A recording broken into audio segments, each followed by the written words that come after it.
Hi friends, ఈరోజు మనం cut bajji చేసుకుందాం అనమాట. దానికి ముందుగా కావాల్సింది శనగపిండి, besan powder, anything is fine. శనగపిండి మీకు కావాల్సిందంతా వేసుకోండి. వేసుకున్న తర్వాత అందులో లంప్స్ లేకోకుండా నీట్గా కలుపుకోవాలి ఫస్ట్. దాని తర్వాత అందులో కొంచెం తగినంత ఉప్పు వేసుకోవాలి తగినంత. తర్వాత సోడా పొడి అండ్ సోడా పొడి వేసిన తర్వాత మంచిగా కలుపుకోవాలన్నమాట. అంతన్ని కొన్ని వాటర్ పోసుకుంటూ ఫస్ట్ అంత పిండి పోసి అంత కలుపుకున్న తర్వాత కొన్ని వాటర్ పోసుకొని నిదానంగా పిండిని అంత పలచగా కాకోకుండా అంత గట్టిగా కాకోకుండా కలుపుకోవాలన్నమాట. ఫస్ట్ లంప్స్ లేకోకుండా చూసుకోవాలి, ఉండలు లేకోకుండా నీట్గా కలుపుకోవాలన్నమాట. నేనైతే ఈ ట్రిక్ యూజ్ చేస్తాను. రౌండ్ అనుకుంటా పోతా ఉంటే దాంట్లో ఉండే లంప్స్ అన్నీ పోతాయన్నమాట. ఇట్లా పిసికితే పోవు అంత సామాన్యంగా. అందుకే నేను రౌండ్ చేస్తూ ఉంటాను అనమాట. రౌండ్ చేస్తే లంప్స్ అన్నీ వెళ్ళిపోయి మనకి ప్లెయిన్గా అవుతుంది పిండి అంతా.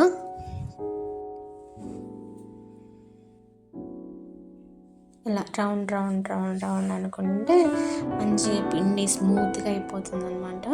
లంప్స్ ఏమీ లేకోకుండా చూడండి, నీట్గా మంచిగా వచ్చింది. అలా అంత చల్లపన కాకోకుండా అంత గట్టి కాకుండా ఒక రకంగా కలుపుకొని కొద్దిసేపు నానబెట్టుకుంటే మంచిగా ఉంటుంది. మంచిగా అన్నీ పట్టుకొని బజ్జీలు మనకి బాగా వస్తాయన్నమాట. మనం ఈరోజు చేసేది బజ్జీ మీన్స్ మిరపకాయ బజ్జీ కాదు, మిరపకాయల్ని కట్ చేసి దాన్ని కట్ బజ్జీ చేస్తున్నాము.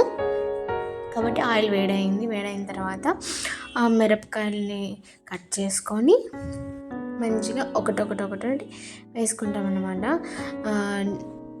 ఫస్ట్ టైం వేసినప్పుడు మంచిగా నూనె చిట్లింది చేతికి అంతా నూనె అంతా చిట్లించుకున్నాం. కాబట్టి బీ కేర్ఫుల్, నూనెతో జాగ్రత్తగా ఉండండి.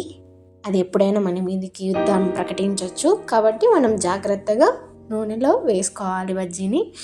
నెక్స్ట్ ఇంకా ఒకటొకటి వేసేసుకుందాము. నేను ఫ్రంట్కి వేసుకోవద్దండి బజ్జీలు, బ్యాక్ వేసుకోండి. శనగపిండి నూనెలోకి పడల్లా, మిరపకాయ బజ్జీ పైకి తేలల్లా. అలా వేసుకుంటే పిండి మంచిగా ఉడుకుతుంది. అప్పుడు మనకి కడుపు నొప్పి రాదు. ఇంక ఇప్పుడు అన్నీ ఒకటొకటి వేసేసుకుందాము.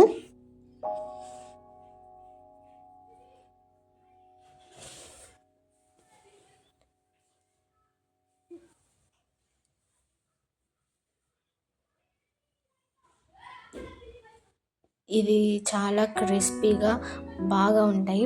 నార్మల్ బజ్జీల కంటే ఇవి ఇంకా చాలా బాగుంటాయి. నెక్స్ట్ టైము మనము నార్మల్ బజ్జీలు కూడా వేసి చూపిస్తాను ఎలా వేయాలి అని. ఒకటొకటి వేసుకొని మొత్తం కంప్లీట్ చేసుకుందాం అన్నమాట. ఇవి మిరపకాయ బజ్జీలు కొంచెం మెత్తగా అవుతాయి, ఇవైతే మంచి క్రిస్పీగా ఉంటాయి. అందుకే మా ఇంట్లో మేము ఇవే ఎక్కువ వేసుకుంటూ ఉంటాము. మిరపకాయ బజ్జీలు చాలా తక్కువగా వేసుకుంటాము. ఇందులోకి పైన చాట్ మసాలా, ఆనియన్స్ వేసుకొని తిన్నా కూడా ఇంకా చాలా బాగుంటుంది.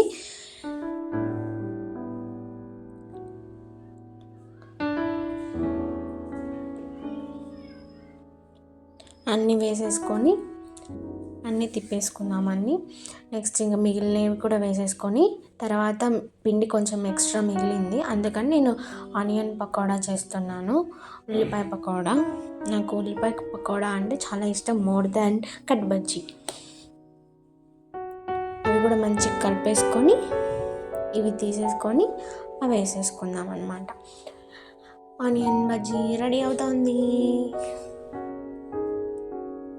మంచిగా ఆనియన్ బజ్జీ వేసేసుకొని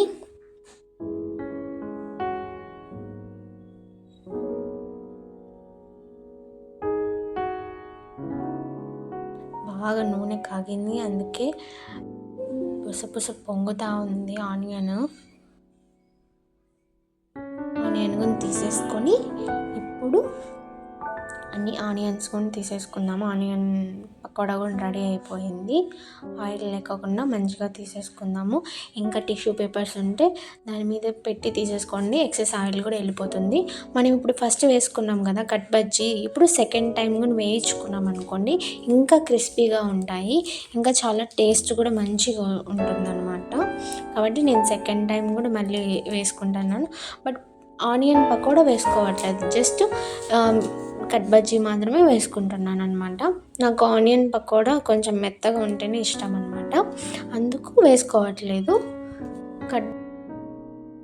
మన ఆనియన్ పకోడా అండ్ మిరపకాయ bajji ready. Please like, share and subscribe to my channel. Thank you.